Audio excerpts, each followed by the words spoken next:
الحمدللہ رب العالمین والصلاة والسلام علی رسولہ الکریم اما بعد۔ ایک کسان کی یہ تمنا تھی کہ جس طرح وہ محنت سے کام کرتا ہے اس کے بیٹے بھی کریں، جبکہ اس کے بیٹے کچھ کاہل تھے، محنت سے جی چراتے تھے۔ اچانک کسان بیمار ہوا، علاج کیا مگر کوئی دوا کارگر نہ ہوئی۔ کسان مرنے لگا تو اس نے اپنے بیٹوں کو بلایا اور کہا، دیکھو میں تمہیں ایک خزانے کی خبر دیتا ہوں، اور وہ خزانہ میرے کھیت میں گڑا ہے۔ جب میرے کفن دفن سے فارغ ہو جاؤ تو اسے ڈھونڈ لینا۔ اور کسان کے بیٹوں نے ایسا ہی کیا۔ باپ کے کفن دفن سے فارغ ہو کر کھیت کو چلے اور اس میں ہل چلایا۔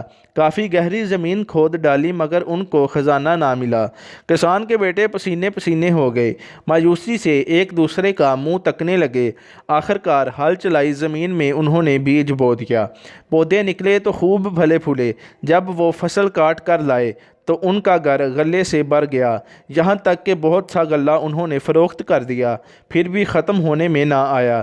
تو خوش ہو کر بولے، اصلی خزانہ تو یہ ہے، اگر ہم یوں ہی محنت کریں تو یہ خزانہ ہمیں ہمیشہ ملتا رہے گا۔ وما علینا الا البلاغ المبین۔